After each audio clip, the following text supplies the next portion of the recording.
ইফালে নগাঁও জিলাটো নিশাৰী নৈৰ বানৰ সংহাৰ বৰহমপুৰ বিধানসভা সমষ্টিৰ বহু গাঁৱত বান নিশাৰী নৈৰ আধৰুৱা মথাউৰিৰে সোমাইছে পানী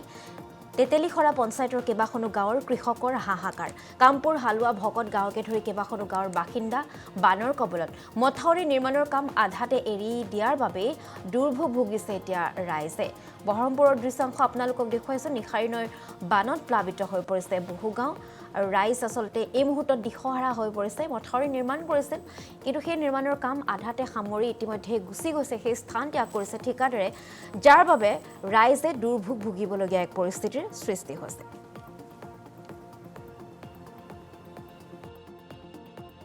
হালুৱা ভকত গাঁও বৰঘাট গাঁও পটিয়াপাম ডেকেৰুৱা এই গোটেই বুঢ়ী বস্তি লালুং পথাৰ পটিয়া পথাৰ গোটেই অঞ্চল মানে নিশাৰীপৰীয়া গোটেই অঞ্চলটো 1986 চনৰ পৰা বানপীড়িত অঞ্চল হিচাপে ইয়াত ঘোষণা কৰাই হৈছে যেহেতু নিশাৰী নদী বানপানী কপিলীয়ে মাজে মাজে আহে কিন্তু নিশাৰীয়ে আমাক 86 চনৰ পৰাই গোটেই তাণ্ডৱ সৃষ্টি কৰি আছে আমাৰ এই কামপুৰ অঞ্চলৰ ভিতৰত কামপুৰ পূব অঞ্চল এই হালুৱা ভকত গাঁৱকে আদি কৰি বৰঘাট গাঁও এই পটিয়াপাম অঞ্চল গতিকে ইয়াৰ মূল কাৰণটো হৈছে নিশাৰী নদী দুই পাৰ খোলা আছে আৰু ওপৰৰ পৰা যিটো পানী আহে পানী আহিলেই গোটেই যিটো মানে মাথাউৰি একো নাই নাথাকাৰ কাৰণে এইটো অৱস্থা হৈছে মাথাউৰিটো বহুতো কোৱা হৈছিল 85 চনত 86 চনত যেতিয়া 85 চনত এই গণপৰিষদ চৰকাৰ হয় সেই সময়তেই গণপৰিষদ চৰকাৰৰ কাৰ্যকালতো বহুতো দিয়া হৈছিল এই মাথাউৰিটোৰ বিষয়ে তাৰপিছত হিতেশ্বৰ শইকীয়াৰ কাৰ্যকালতো বহুতো দিয়া হৈছিলে তাৰপিছত মাথাউৰিটো আহিছে যদিও এই মাথাউৰিটো সম্পূৰ্ণ নোহোৱাৰ কাৰণে এতিয়া আমাৰ এই গোটেই অঞ্চলটো বানপীড়িত অৱস্থা হৈছে গতিকে ইয়াত গৰু মহ বিভিন্ন ধৰণৰ ইফালে নগাঁও জিলাটো নিশাৰী নৈৰ বানৰ সংহাৰ বৰহমপুৰ বিধানসভা সমষ্টিৰ বহু গাঁৱত বান নিশাৰী নৈৰ আধৰুৱা মথাউৰিৰে সোমাইছে পানী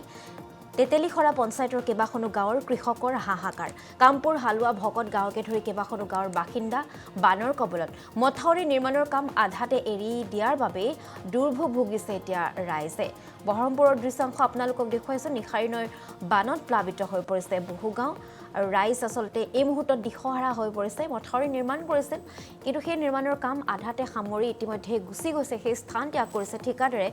যাৰ বাবে ৰাইজে দুৰ্ভোগ ভুগিবলগীয়া এক পৰিস্থিতিৰ সৃষ্টি হৈছে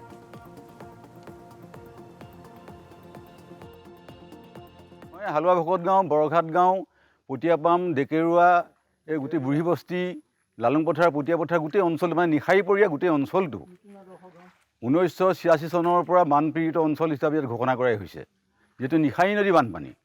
কপিলীয়ে মাজে মাজে আহে কিন্তু নিশাৰীয়ে আমাক 86 চনৰ পৰাই গোটেই তাণ্ডৱ সৃষ্টি কৰি আছে আমাৰ এই কামপুৰ অঞ্চলৰ ভিতৰত কামপুৰ পূব অঞ্চল এই হালুৱা ভকত গাঁৱকে আদি কৰি বৰঘাট গাঁও এই পটিয়াপাম অঞ্চল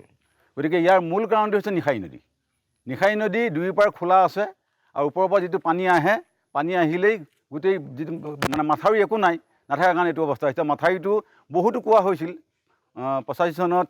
86 চনত যেতিয়া 85 চনত এই গণপৰিষদ চৰকাৰ হয় সেই সময়তেই গণপৰিষদ চৰকাৰৰ কাৰ্যকালতো বহুতো দিয়া হৈছিল এই মাথাউৰিটোৰ বিষয়ে তাৰপিছত হিতেশ্বৰ শইকীয়াৰ কাৰ্যকালতো বহুতো দিয়া হৈছিলে তাৰপিছত মাথাউৰিটো আহিছে যদিও এই মাথাউৰিটো সম্পূৰ্ণ নোহোৱাৰ কাৰণে এতিয়া আমাৰ এই গোটেই অঞ্চলটো বানপীড়িত অৱস্থা হৈছে গতিকে ইয়াত গৰু মহ বিভিন্ন ধৰণৰ